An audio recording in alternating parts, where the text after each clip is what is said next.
The Swiss Family Robinson by Johann David Wyss. Chapter 8.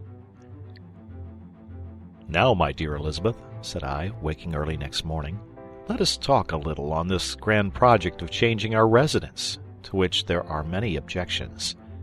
First, it seems wise to remain on the spot where Providence has cast us, where we can have at once means of support drawn from the ship, and security from all attacks, protected by the rock, the river, and the sea on all sides. My wife distrusted the river, which could not protect us from the jackals, and complained of the intolerable heat of this sandy desert, of her distaste for such food as oysters and wild geese, and lastly, of her agony of mind when we ventured to the wreck, willingly renouncing all its treasures and begging that we might rest content with the blessings we already had. "There is some truth in your objections," said I, "and perhaps we may erect a dwelling under the roots of your favorite tree. But among these rocks we must have a storehouse for our goods and a retreat in case of invasion. I hope, by blowing off some pieces of the rock with powder, to be able to fortify the part next the river, leaving a secret passage known only to ourselves. This would make it impregnable. But before we proceed, we must have a bridge to convey our baggage across the river." "A bridge," said she in a tone of vexation. "Then when shall we get from here? Why cannot we ford it as usual? The cow and ass could carry our stores." I explained to her how necessary it was for our ammunition and provision to be conveyed over without risk of wetting, and begged her to manufacture some bags and baskets, and leave the bridge to me and my boys. If we succeeded, it would always be useful. As for fear of danger from lightning or accident, I intended to make a powder magazine among the rocks. The important question was now decided. I called up my sons and communicated our plans to them. They were greatly delighted, though somewhat alarmed, at the formidable project of the bridge. Besides, the delay was vexatious. They were all anxious for removal into the land of promise, as they chose to call it. We read prayers, and then thought of breakfast. The monkey sucked one of the goats as if it had been its mother. My wife milked the cow and gave us boiled milk with biscuit for our breakfast, part of which she put in a flask for us to take on our expedition. We then prepared our boat for a voyage to the vessel, to procure planks and timber for our bridge. I took both Ernest and Fritz, as I foresaw our cargo would be weighty and require all our hands to bring it to shore. We rowed vigorously till we got into the current, which soon carried us beyond the bay. We had scarcely reached a little isle at the entrance when we saw a vast number of gulls and other sea-birds fluttering with discordant cries over it. I hoisted the sail, and we approached rapidly. And when near enough, we stepped on shore and saw that the birds were feasting so eagerly on the remains of a huge fish that they did not even notice our approach.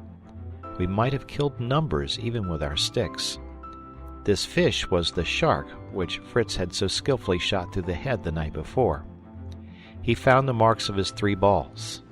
Ernest drew his ramrod from his gun and struck so vigorously right and left among the birds that he killed some and put the rest to flight. We then hastily cut off some pieces of the skin of the monster which I thought might be useful, and placed them in our boat. But this was not the only advantage we gained by landing. I perceived an immense quantity of wrecked timber lying on the shore of the island, which would spare us our voyage to the ship. We selected such planks as were fit for our purpose. Then, by the aid of our jackscrew and some levers we had brought with us, we extricated the planks from the sand and floated them. And, binding the spars and yards together with cords, with the planks above them like a raft, we tied them to the stern of our boat and hoisted our sail. Fritz, as we sailed, was drying the shark's skin, which I hoped to convert into files. And Ernest, in his usual reflective manner, observed to me, "What a beautiful arrangement of Providence it is, that the mouth of the shark should be placed in such a position that he is compelled to turn on his back to seize his prey, thus giving it a chance of escape, else with his excessive voracity he might depopulate the ocean. At last we reached our landing place, and securing our boat, and calling out loudly, we soon saw our friends running from the river. Each carried a handkerchief filled with some new acquisition, and Francis had over his shoulder a small fishing net. Jack reached us first, and threw down before us from his handkerchief some fine crawfish. They had each as many, forming a provision for many days. Francis claimed the merit of the discovery. Jack related that Francis and he took a walk to find a good place for the bridge. "Thank you, Mr. Architect," said I. "Then you must superintend the workmen. Have you fixed on your place?" "Yes, yes," cried he. "Only listen. When we got to the river, Francis, who was looking about, called out, 'Jack, Jack, Fritz's jackal is covered with crabs. Come, come!' I ran to tell Mama, who brought a net that came from the ship, and we caught these in a few minutes and could have got many more if you had not come. I commanded them to put the smaller ones back into the river, reserving only as many as we could eat. I was truly thankful to discover another means of support. We now landed our timber. I had looked at Jack's site for the bridge, and thought my little architect very happy in his selection, but it was at a great distance from the timber.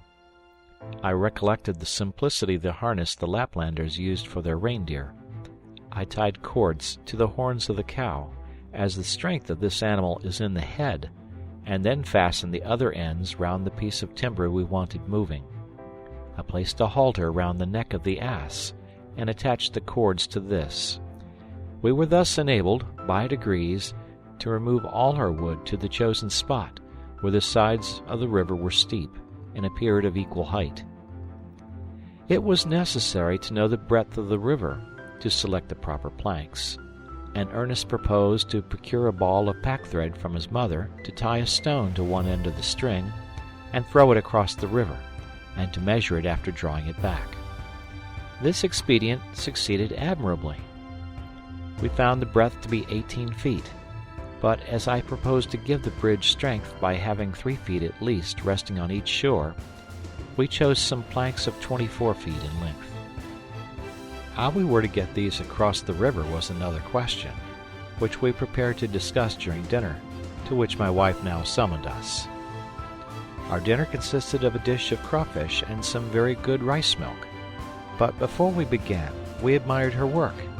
She had made a pair of bags for the ass, sewed with packthread, but having no large needles, she had been obliged to pierce holes with a nail, a tedious and painful process. Well satisfied with her success, we turned to our repast, talking of our bridge, which the boys, by anticipation, named the Nonpareil. We then went to work. There happened to be an old trunk of a tree standing on the shore. To this I tied my main beam by a strong cord, loose enough to turn round the trunk. Another cord was attached to the opposite end of the beam, long enough to cross the river twice.